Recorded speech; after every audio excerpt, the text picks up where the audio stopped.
E aí, tudo bem? Você que me acompanha aqui nesses vídeos, você que chegou agora, quer saber um pouco mais sobre processos cognitivos? Quer entender o que é isso? Então fica aqui nessa conexão e me acompanha.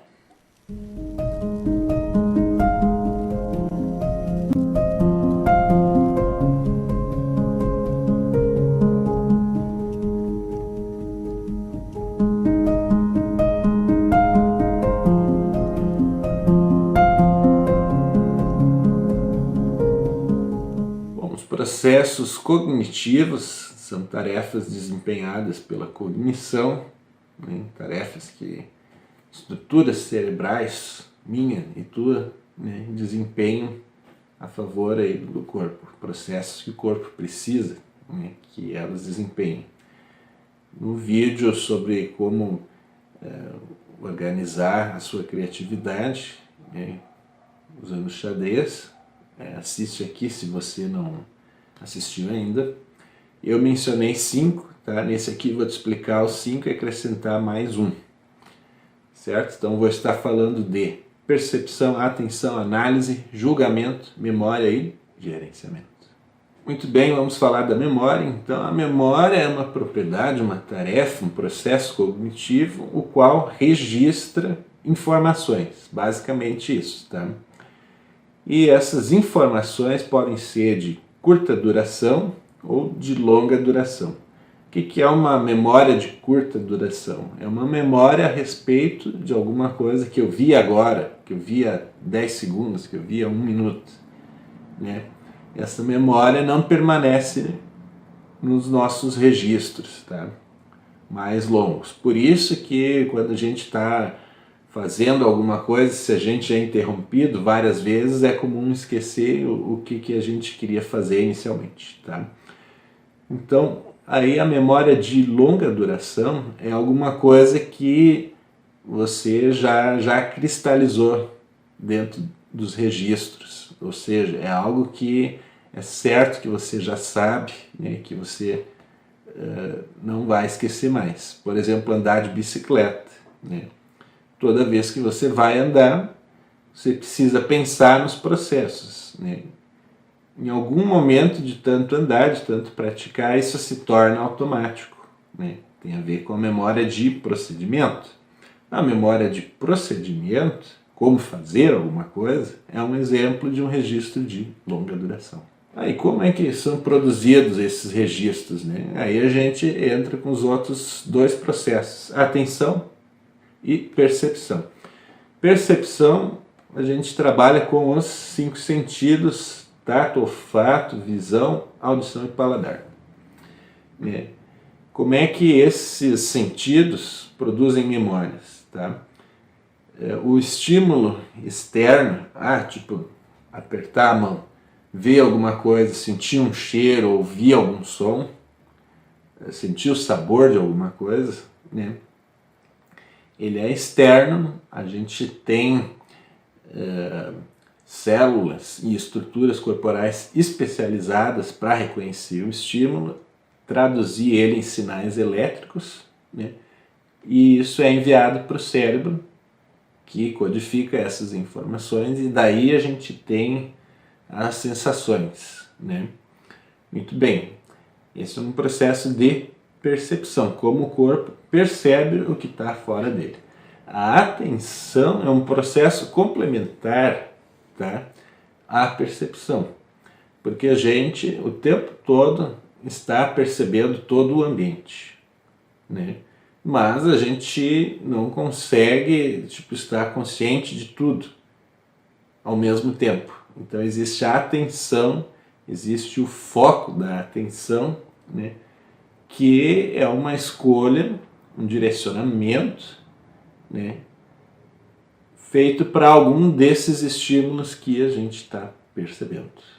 Mas e então como os estímulos, como os registros são organizados? Aí entram dois processos cognitivos, análise e julgamento. A análise é uma propriedade assim descritiva. Você percebeu um estímulo, vamos supor que você viu um livro. Na análise você vai identificar como é esse livro. Ele é de capa dura, tem 500 páginas, as letras é pequena, né, a página já está amarela, né, é uma propriedade mais descritiva, atribui qualidades às coisas que são percebidas, né.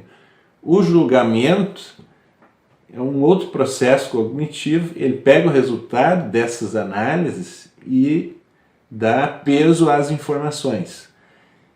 Então, o fato do livro, do exemplo da análise, ter páginas amarelas, prejudica a visão e a leitura, por exemplo.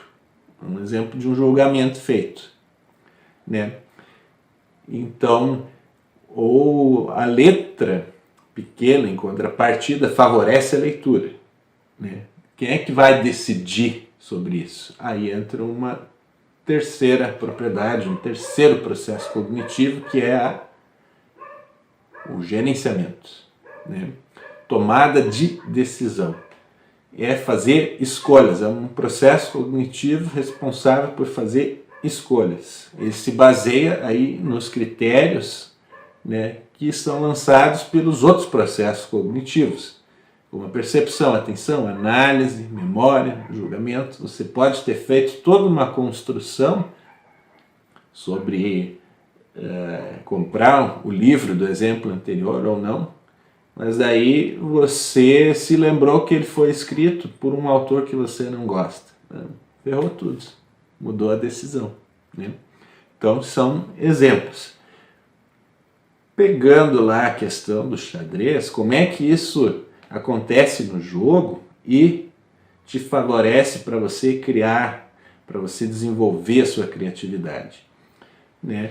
Você lembra de coisas que aconteceram há pouco tempo, memória de curta duração, por exemplo, que lance você jogou na jogada passada? É um exemplo.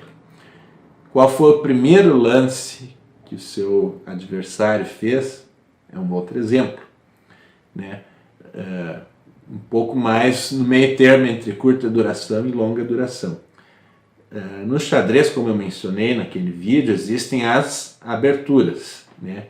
A abertura é um primeiro processo do jogo, primeira parte do jogo. E aberturas são nomeações que se faz para tipos de jogadas ali nos primeiros lances, como as peças se posicionam ali nos primeiros lances. Isso é um conhecimento que é de longa duração, um registro de longa duração, né, que a teoria enxadrística estudou, né, como se posicionar nos primeiros lances, né, estabelecer objetivos e tal.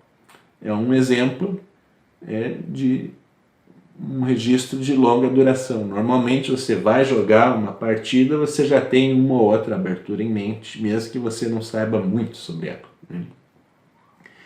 E então a percepção, a atenção, né, análise, julgamento, você está sempre atribuindo, né, alguma propriedade à jogada feita pelo oponente, né? Então, tipo, você atribui que ele quer atingir um objetivo específico com aquela jogada, você julga o quanto esse objetivo, afinal, uma batalha, né, brancos contra pretos, você atribui um julgamento, o quanto é uma ameaça mesmo ou não, né, ali no jogo, e aí você decide a sua jogada baseado nisso, né, a sua resposta, né.